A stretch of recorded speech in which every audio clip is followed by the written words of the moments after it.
Hi guys, welcome back to my channel. My name is Nitsa and this is Nitsa on Knit. And today's video is what I read in the month of July. I thought I will be able to do this with my glasses. I can't. I have to do it like this for me to be able to continue this video. So, no.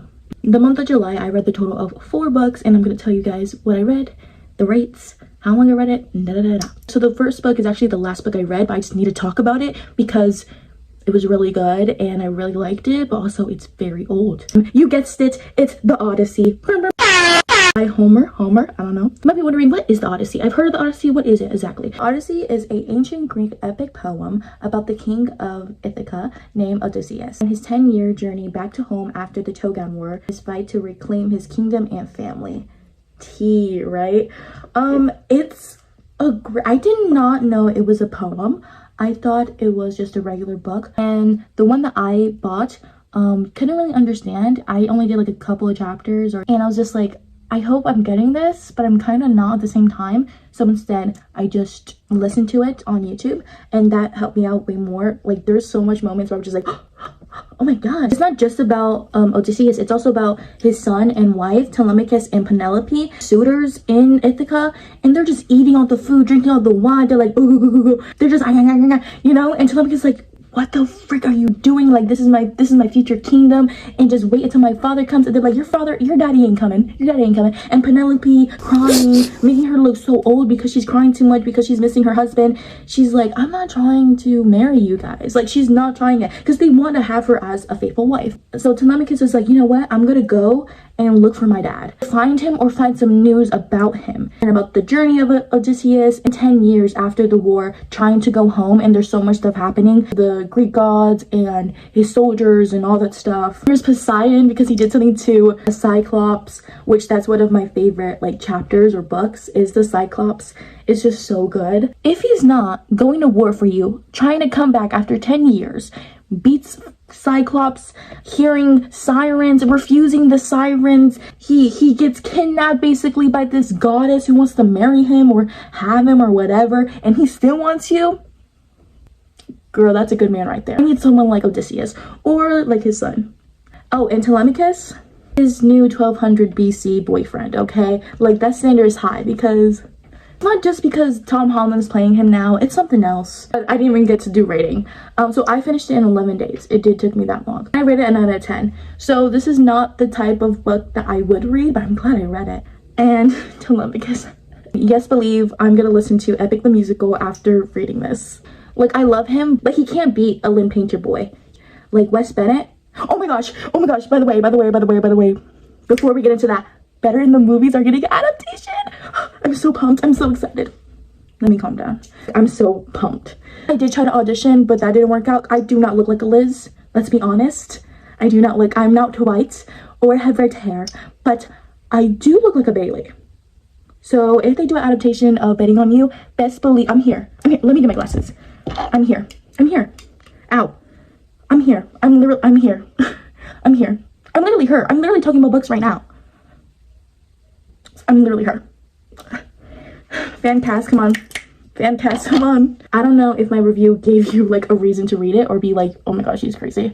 The next book I read was 19 Steps by Millie Bobby Brown. It took me 10 days to read and I gave it a 7 out of 10. So this book is about an 18-year-old named Nellie who lives in London during the World War II. There's a lot of tragedy, there's a lot of events that occurs, there's a lot of love too, because Nellie does meet this American soldier named Ray, and he like opens her eyes to like, oh my gosh, like there's a world out of London and all this stuff, and she wants to travel too. This event that occurs that really damage Nellie's world, like it really damages the family that she has.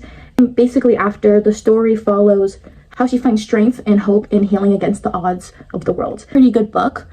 One thing about it is based true events, like World War II did happen and there was so much stuff happening in London and stuff like that in the whole world, so it was really sad to think about that. And then in this, like there's so much events that happen where a lot of people died. Also assistant to the mayor of the city that she lives, and she's like seeing and hearing what happens with these events, and she's, you know, even with her family, like it's crazy. And when I read, I want to leave reality.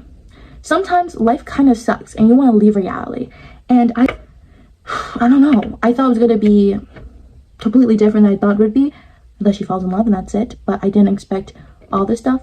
And it was kind of odd making this setting based on a true events and putting a romance to it. And like, you know, I understand it's like, okay, there's a lot of tragedy and there's love and there's so much things happening, but it's very odd to have, you know, make a book and make it like, oh, there's romance. Like, don't get me wrong, this would be like a great movie, and I think they're making a movie out of this too.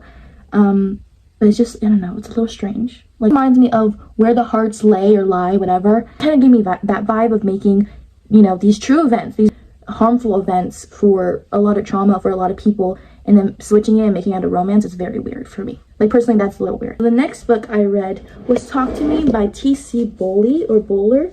This novel is about a professor named Guy who raises a chimp named Sam. They go to a television, and this undergrad student is like, hey, that's really interesting. The professor needs more people to take care of Sam. Maramy, put that right here, right there. She and Sam makes a bond, like a maternal love. Sam, the animal. And to the point where she's like, no, that's my child. That's not an animal. That's my kid. And then Guy, the professor, and her, they get together and stuff like that. And then the story turns intense where there was an emotional escape as the characters tried to protect Sam from the fate of standard animal research. So this explores animal rights, communication, and human ego. This is a book that I would have never read or would have looked at. But when I read the back, I was like, wow, this is interesting, you know? And I read it. I liked it. It took me 10 days and I got an 8 out of 10. It was a little different than my regular taste of reading.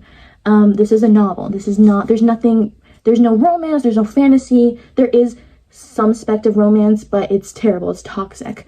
This was very interesting. I was reading this nonstop. It took me a while to read because I was really engaged. Like, I wanted to get everything. I find it really interesting how we get really attached to people and we get really attached to animals. I mean, Sam is a chimpanzee, right?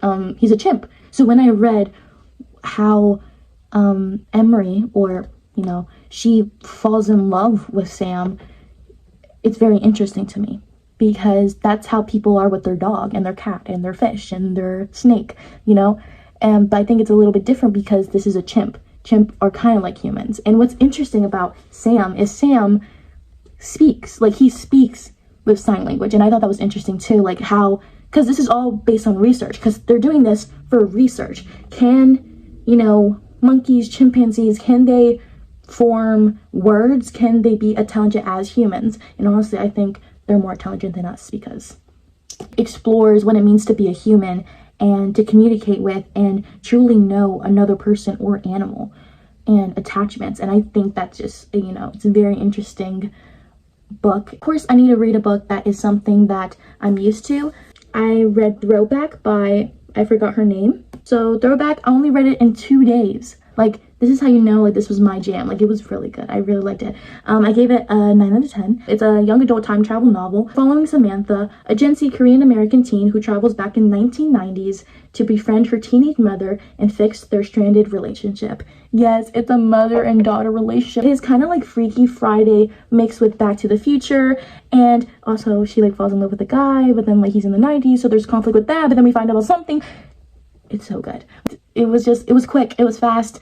We already know in the beginning that there's trouble in her, in Sam's and her mom's relationship. I love when she sees the difference between her mom then and her mom now, between her grandma, because she loves her grandma, but she's completely different when her mom was a teenager. The plot, when they're like fixing the relationship, like, it's so happy. It makes me happy. Like, this is the type of book where I'm like, want to get out of reality. I just really like this book a lot. But that's it for the video. Hope you guys enjoy, and if you did enjoy, go like, subscribe, and comment. Also, fan cast me as Bailey, okay? Please. That's pretty much it, so bye.